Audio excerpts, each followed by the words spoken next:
everybody, what's up? It's SJP here, Scott Joseph Phares, like the wheel, coming at you with episode 4 of the Kill the Noise podcast, the 10 Keys to Happiness. Some of my favorite things to do is to look back at this list that I created a while back, which was accumulated from a lot of other people's ideas. Things that I've found to be very empowering into keeping and achieving your happiness. And along with all that excitement, I'm recording this on Sunday, the day before Monday, which is the day you're listening to this. I'm excited for tonight, Sunday evening. My beloved New Orleans Saints take on the Carolina Panthers. I think it's going to be a close one. I think my boy Mark Ingram is going to be controlling that clock and be the star of this game. My final prediction for the score is the Panthers 17, the Saints 21. It's going to be a heck of a game. And speaking of a heck of a game, let's get this train a-rolling, this happy train, with the Heck Yeah segment of the week. Heck yeah, oh heck yeah, heck yeah, oh heck yeah. This story comes to you from South Dallas, Texas. A middle school started a breakfast program called Breakfast with Dads. But many dads couldn't make it due to jobs, and several other students didn't even have father figures. The school posted a Facebook request for 50 volunteer fathers. And 600 fathers from all backgrounds showed up. All right. That is some great news for humanity. And can I get a heck yeah? Heck yeah, oh heck yeah, heck yeah, oh heck yeah. Today's Beam Me Up affirmation, just say it 3 times with me, folks. I have been given endless talents which I begin to utilize today. I have been given endless talents which I begin to utilize today. I have been given endless talents, which I begin to utilize today, right now. No, I'm not a writer. Okay.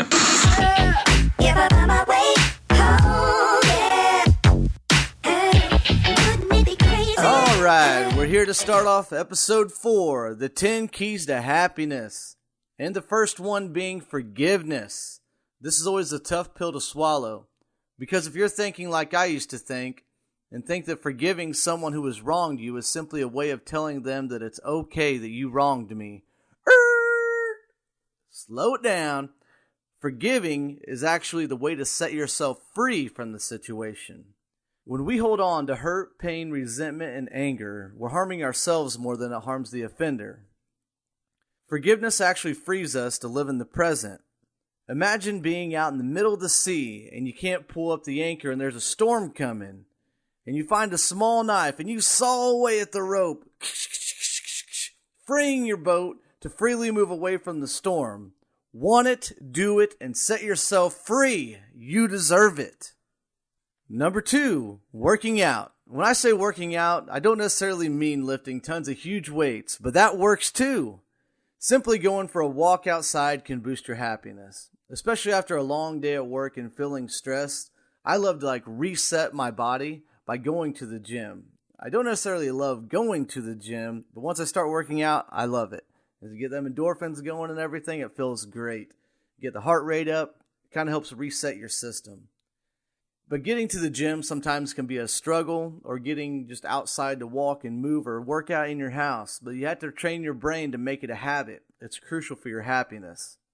When you exercise, endorphins are released to the brain, and these endorphins tend to minimize the discomfort of exercise that block the feeling of pain that we are feeling that's often associated with the feeling of euphoria. Euphoria!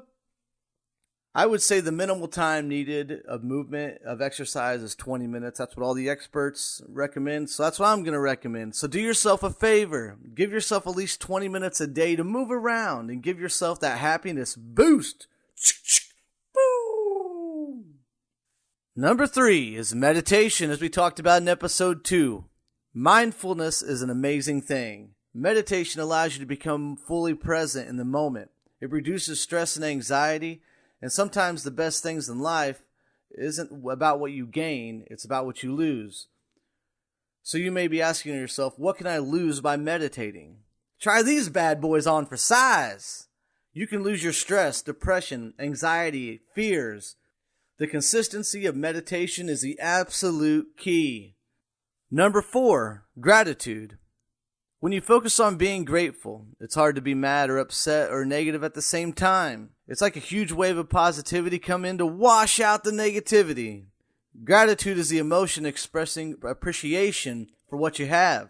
So if you find yourself feeling down, snap yourself out of it by naming the 3 things that you're grateful for. I'll just tell you 3 things I'm grateful for today. I am so grateful for my family, for the shoes on my feet so I'm going to walk barefooted. And number 3 would be waking up this morning. Heck yeah. Number 5 is journaling. Journaling can be done many ways. Currently, I write down 3 things I'm grateful for in the morning, and then before I go to bed at night, I write down 3 things that I'm grateful for. I also have a separate journal where I write down certain events going on in my life that I like to take note of. I also like journaling down my ideas, plans, and review and write whether I accomplished them or not. And if I didn't accomplish them, I like to write down the reason that I did not accomplish them. And then I write down what I can do to make sure that what stopped me from completing the task doesn't happen again. But simply just writing down how you feel, whether it be positive or negative, will help get it out of your system and you'll feel a lot better. Number 6 is reading. The great thing I love about books is you can take them anywhere and read them at any time. I like to read at least 10 minutes a day. That's my goal every day, along with many others. Sometimes I achieve it, sometimes I don't, but more times than not I do. I love both fiction and nonfiction. The fiction books seem to open my mind to a whole new world, to where your mind runs free. What I always find fascinating is that when you read a fiction book, you kind of create your own image of the characters, the way that they look and move and talk. It allows you to disconnect from the past and the future and get lost in the present. I also love reading nonfiction books. Anything to better yourself, to fill your mind with knowledge, is a huge boost to your overall self. Number 7 is smile for 30 seconds a day. Preferably in the morning time, like while you're on your way to work or to the gym or wherever you're heading to. I know it sounds kind of goofy, but when you make a deliberate decision to smile, it actually activates the happiness chemicals in your body. And the notorious party animals of the happiness truck, dopamine, endorphins, and serotonin all get together and they start a big party when you smile. Boom, chicka, boom, boom, boom, chicka, boom, boom. Hey, let's get together and have a good time is what they say. I tell you what, so make yourself smile. Put yourself around other people that make you smile. Watch a funny movie. Watch some stand-up comedy. Dave Chappelle, if I have to make a recommendation on Netflix, he's released some great content the past year and a half. Make yourself a smiling machine. It will boost your happiness, and it's simple, free, and easy. It only takes 30 seconds at a minimum. Yeah! And number 8, eliminate toxic people from your life. Within this deep and touchy subject, it's hard to think about it, but it's crucial to your happiness. It's absolutely crucial. If you are unsure if you have a toxic person in your life, here are some signs. You are emotionally affected by their drama. You dread or fear being around them. You're exhausted, anxious, or feel angry while you're around them or after your interaction with them. Or you're stuck in a cycle of constantly trying to rescue, fix, or care for them. If you find yourself in this situation, here are some ways to fix it. The big one is to set and maintain boundaries.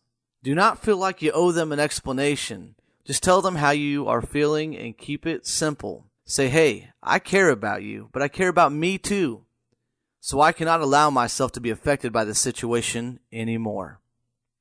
Number 2. Create distance. Occupy your time with other activities or friends and cut the time you spend with that toxic person in half. And number 3, if none of that works, you have to cut them from your life completely. It sounds crazy and it sounds hard and difficult. Like you can't be scared to hurt the other person's feelings because they're already affecting your life in a massive, bad way. If it's the best decision for you, simply to tell them that you cannot tolerate the way that they make you feel and wish them the best and tell them you care for them and you love them, but you must move forward with your life as they must with theirs. You owe them no explanation. It's not up for debate. It's your happiness and your livelihood at stake here. And number 9, spend time with your loved ones. One of the top 5 regrets of people dying is staying in touch with their family and close friends. So make sure that you make time for the people that you love that make you feel good and return that and let them feel good. I'm telling you, love is a beautiful, powerful, free thing, but it takes work. So put in the work and spend the time with the people you love before it's too damn late. And number 10, to wrap this whole thing up, is a very fun one. Do good things for others without expecting anything in return. It will be a great way to keep filling up your happiness truck, and it can be something very simple. You see all these posts on Facebook, Twitter, and Instagram about paying it forward. You don't even got to pay anything forward. Give somebody a compliment. Make somebody smile. Just make somebody's day better. And do good things for other people, and don't expect anything in return. So there it is, the 10 keys to happiness here on episode 4 of the Kill the Noise podcast. And I appreciate your guys' time so much. So get out there, smile, love yourself, love others, do some good, and take out all the bad in your life and fill up that happiness truck. Yeah!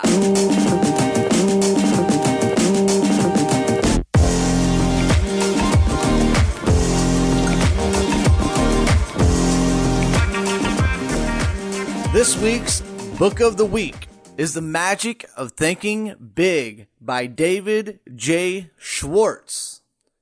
This book will help you acquire the secrets of success and achieve everything you've always wanted, as it says right on the cover, and over 6 million copies sold. I tell you what, I first heard this book. I was on a trip to Tennessee. I didn't read it at first. I listened to it on Audible. And it was a blast. I listened to the whole thing. It was very entertaining as well. Some of the stories in there. It's a great and easy read as well. I read the book afterwards, probably about 2 months after I listened to it on Audible. But listen to it, get it, feed your brain. The Magic of Thinking Big by David J. Schwartz.